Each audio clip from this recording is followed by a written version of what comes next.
For someone who was sidelined nearly 300 days, Jason Tatum sure looks smooth reacclimating to the court, which could spell trouble for the rest of the NBA come playoff time, especially if we keep getting this version of Jaylen Brown. Fresh off his sixth 40-point game, Brown hasn't slowed down with Tatum back in the mix, and that's saying something for a guy that's averaging career highs across the board.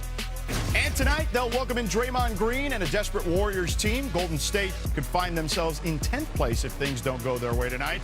And you know they'll do whatever it takes to give Steph a chance to try to shock the Western Conference. Welcome in to NBA Countdown. I'm George Sedano in for Malika Andrews. NBA champions Michael Malone, Kendrick Perkins with me here alongside Brian Windhorst as well. Gentlemen, we excited for a big night of basketball? Yeah. Hey, happy belated St. Patrick's Day. There you go. You got your green on. I got my green tie, and I know my guy here, Kendrick McPerkins, is celebrating too. One of us at this desk is Irish. All right, fellas, we got to get to a doubleheader here around the corner, but let's get out and run. Brought to you by Samsung. Starting with Jason Tatum. Coach, you were with me in Boston last weekend for his debut. What have you seen from him in those first 5 games? Guy that missed 298 days, George, averaging 20 points, 8 rebounds, 4.5 assists. The efficiency isn't there yet, but I know in the last 14 games of regular season, he's going to find a way to find that rhythm, only shooting 27% from 3. Most important thing, they're 4-1 since his return. All right, Bert. Brown's on the brink of becoming the 4th player in Celtics history to average 25, 5, and 5. In your eyes, is he a lock for first-team All-NBA? You damn right he is. Oh. He's definitely getting my vote. Damn it, he's in the MVP conversation. And you know the thing that I love about Jaylen Brown is that, guess what? This regular season means nothing to him. He got his eyes on a bigger prize, and that's trying to go win another championship and another possible Finals MVP. Let's move on to Golden State. Shams reported earlier today that there's cautious optimism Steph Curry will be back by the end of the month. Brian, what more can you tell us? Yeah, he's been out on the court for the last week or so. Hopefully no setbacks as he recovers from that knee swelling. I think the hope is on this road trip to get him some contact work in practice, and if there's no setbacks there, it would not surprise me if you see him at the end of next week as they try to ramp up for what's going to be a play-in appearance for that. Why were they shooting twos there, Wendy? Yeah, what's his problem? All right, for our nightcap, the Lakers will be in Houston less than 48 hours after slowing down the Rockets' offense on Monday, holding KD and company to just 12 points in the fourth quarter en route to improving to a league-best 19-6 in clutch time this season. And it's been a wild ride for LA this season. That's led them to sitting to 3rd in the Western Conference at the moment. They jumped out to a 15-4 start, capped off with a 7-game win streak. However, they struggled over the next 3 months, going under 500. But the Lakers have found their footing again, winning 9 of their last 10, including 6 straight wins. As for LeBron James, he's averaging a career low in usage and has not taken more than 15 shots in his last 7 games. Here's Lakers head coach J.J. Redick on LeBron's role. He's still going to be and still has been a high usage player relative to your average player. He's the best thing for our team is him being the 3rd highest used player. I think finding a rhythm and a groove within the rotations and lineups when those 3 guys play, I think that's been the challenge for all of them, not just LeBron, all season. Post All-Star break, it's just about finding that rhythm and finding that groove for all 3 of those guys. All right, it seems like they're finding their groove to me, certainly at this point. But, Brian, you've covered LeBron longer than anyone. What do you make of his current role? It's fascinating that he is, finding this groove at this point in his career, at this point in the season. If you look at sort of LeBron, he's kind of moved down a little bit, and Luka has kind of moved up as you watch how they fit into this offense. Luka has just had the 6 most prolific games that we've seen him have in a Lakers uniform when it comes to scoring. Meanwhile, it's because LeBron's shooting is down. By the way, his efficiency is up. He's still making big impact. And guys, I'm going to tell you this. Tonight, Luka and LeBron working together, this is the most important game of the season thus far for the Lakers. What's on the line in terms of the standings, what's on the line in terms of tiebreaker, and I could say the same thing about the Rockets. As you get older, you get wiser. You hope. Yeah. But that's what we're seeing with LeBron James. And when JJ talk about basically him taking the backseat to Luka and Austin Reeves, that's what we're witnessing. But also, that's what we're seeing for as him leading the NBA in fast break points. He's saying to himself, why would I want to be the primary ball handler when I got two guys that could push the tempo, two guys that have the high IQ to kick ahead, and we see so many of these throughout the course of the game. Maybe 5 or 6, 3 of them coming from Luka, 2 or 3 coming from Austin Reeves. So, again, this is about LeBron evolving, him, just continuing to, max out the game and continue to trust his guys. Like, that's the biggest thing. If he trusts you, what's helping, then you have it. What's helping it is that they're winning. Trust me when I tell you that if you're not winning, you're not getting that same buy-in. Right. They've won 9-1. They go 9-1 last 10, won 6 games in a row. And LeBron is cool with that. Hey, let Luka do his thing. Let Austin Reeves do his thing. And I'll be that 41-year-old who's seen it all, and I'll step up in clutch situations. Mm-hmm. You touched on Luka, Wendy. He is playing unbelievable basketball. Best stretch as a Laker. We've all talked about that. He had his first 50-point game as a Laker against Chicago recently, which is an incredible performance. He follows that up with his first game-winning basket as a member of the Lakers, beating the Denver Nuggets at the buzzer. And you touched on the three-point shooting. I mean, what he's done the last 28 games, shooting over 41%, and the first Laker ever in a 6-game stretch to make over 5 threes per game. So you got to tip your cap. We're all on Luka for the defense, the complaining, but he is playing at a high level, which in turn is allowing the Lakers at the right time of year to be playing their best basketball. This is reminiscent of me to when Dwayne Wade took a step back. He was a lot younger. He took a step back in Miami and let LeBron rise up. Guess what? LeBron won the next 2 MVPs. Yeah, but look, it's always like that. Once you gain that trust, I watched it with KG and Paul. They passed the torch to Rondo, right? It always happened like that. And let's be honest, LeBron been ready to pass the torch. Luka is just that guy that came in and took it from him. He could catch it. And D. Wade passed the torch to him in a trip to the Bahamas. So I don't know if Rondo got that trip to the Bahamas. No, probably. All right, still ahead. Everyone wants to be like Mike, but it's not often that somebody soars above his airness there. Our own Hall of Famer Mike Wilbon offers up his perspective on KD passing MJ on the all-time scoring list. LeBron and KD have combined to score over 75,000 NBA points in their NBA careers, easily the most entering a head-to-head matchup in NBA history, breaking the record set 2 days ago. Nobody has scored more points than LeBron, while KD is nearing some hallowed ground. He's just 69 points away from passing Michael Jordan to move into the top 5 on the all-time list.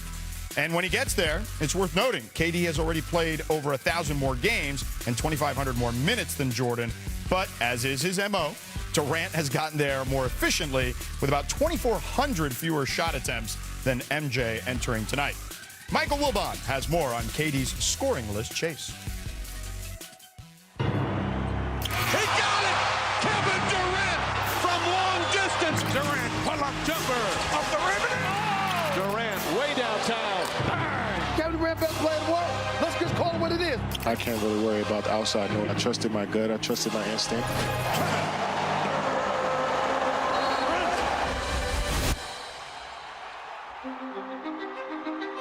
He really could demand quiet before going into his shooting motion, like the artist he is, at work. It's on display for 19 years now, putting a ball in a basket like few men have in the history of pro basketball. There's a two-hand flush. Every few games, it seems, Kevin Durant cruises past another all-time great on the all-time scoring list. Oscar Robertson? Check. Hakeem Olajuwon? Check. Shaq, Wilt, Dirk? Check. Next up, Michael Jordan. 3-on-3, Jordan and deep. Jordan all the way. Score! 17 years of 25 or more points per game have gotten Durant to the brink of Jordan. Only Jordan and Wilt have more scoring titles than Durant's 4. The consistency and efficiency are numbing. 50% shooting, no problem. Durant has done it 13 straight seasons, and absolutely nobody has as many seasons of averaging 25 while shooting 50% overall and 40% from three. Picked up by Kevin Durant, becoming the second youngest in basketball history to reach 10,000 points. He's been better in his 30s than his 20s. He paid no attention to an Achilles tear. Before the injury, Durant averaged 27 points per game on 49% shooting, 38% from three. Durant shakes Harrell, hits again, 20,000 for his career. In nearly 350 games since, 27.5 points on 53% shooting, 41% from three. And by doing so, surpassing Jordan is now a given. The foursome ahead of KD on the list, Kobe, Karl Malone, Kareem, and LeBron, aren't beyond his reach. And while Jordan and Kobe worked mostly with a controlled rage, there's nothing derivative about Durant. Nobody of Durant's size has shot a basketball as beautifully, as certainly as Durant. Nobody can be counted on as absolutely for 25 points on 50% shooting as KD.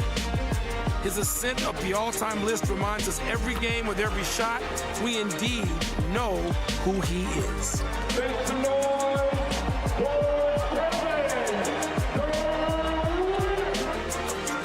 I'm Kevin Durant. I know who I am. KD isn't slowing down. He's not only still averaging 25, but he's played the third most minutes per game in the NBA. And he's over 10 years older than everyone else in the top five.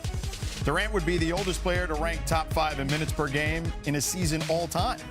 But KD's scoring spree did come to a screeching halt last time out against the Lakers, going just 1 for 5 from the floor in the second half on Monday while committing 6 turnovers. Durant's frustration was evident after the game. It's all on me. I mean, to be honest, I'm the offense, and the opposing team is going to use all their resources and not let me get comfortable. I think the whole process is too slow, and I just think that it's all on me because the team, when they see me, it just feel like 1-on-5, to be honest. Maybe I got to just get out the way, get in the corner, space the floor out for other guys, and I think just that when I get the ball against certain teams, they just going to settle out and just say, you know, we're just going to double and play a little zone behind it and see what happens. And if we give open shots, that's cool. It's been happening throughout the season, but, you know, I'm starting to figure out I think I just need to get out the way and let other guys dribble the ball. A very un-KD-like performance. But Coach and Perk, the answer can't be just take the ball out of KD's hands, right?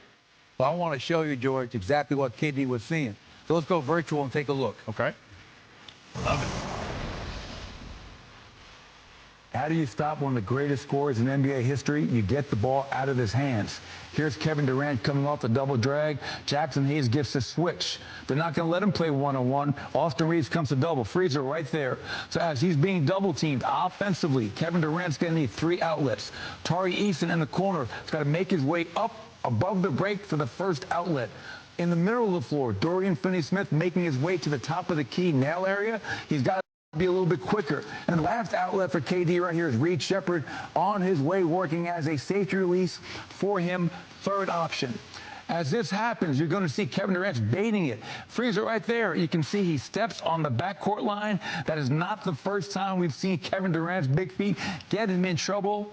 2 points, 6 turnovers in the second half. Rockets have to be better.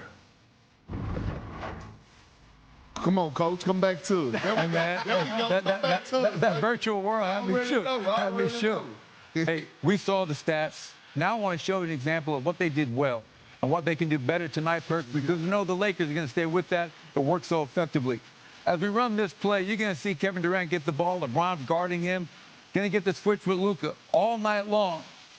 They never once let him play one-on-one. They're not going to let him ISO. Important point here, Perk. You got these 2 guys down here making themselves available, coming up the floor. So he's got outlets, which is great. He hits Dorian Finney-Smith. He goes and gets it again. I think that's a really important piece to this. Kobe Bryant got doubled a lot, Perk. When he got doubled, he didn't just give in to the double team. He went and got it again. Now, Perk, I want you to take us home on this. Yeah, absolutely. Pause it, Coach. So Kevin Durant does a great job of accepting the double team. He has done his part at this moment. Now you have to trust your teammate. as he hit Dorian Finney-Smith, he's trusting him now to be the decision maker. So now you got 3-on-2 on the backside. Austin Reeves has to make a decision. He's either going to step up and now all of a sudden you get the dump off pass, or if he moves out the way, Finney got the layup to the rim. He decides to step up, take Finney-Smith, and now all of a sudden you got Jabari Smith with a hell of a cut out of the corner for an easy dunk. Houston, when they're at their best, they're one of the best cutting teams in the NBA. And look at this. In Monday's fourth quarter, 22 touches, 0 started inside the three-point line for Kevin Durant. You can't have that. Somebody else might have to be the ball handler to bring the ball up the floor to get him those touches at the nail so he could be able to do what he do best, and that's put the damn ball in the basket. Yeah, he certainly does that best, Perk, for sure. Now, Wendy, it seems dire right now in Houston. How quickly can they turn this thing around? Not so fast, my friend. This could end up being an okay week for the Houston Rockets. I'm going to explain to you why. Here's the standings right now. It looks like it's a game and a half, but this is a double game. The team that wins tonight is going to get the tiebreaker for the season, so it's like winning 2 games. Okay, so right now Lakers are in third, Rockets are in fourth. If the Rockets win tonight, okay, they're going to be in a position to tie the Lakers in the loss column with the tiebreaker. That's essentially going to mean that the Rockets are effectively going to be third. By the way, the Lakers go to Miami tomorrow. The Lakers have this brutal schedule coming up.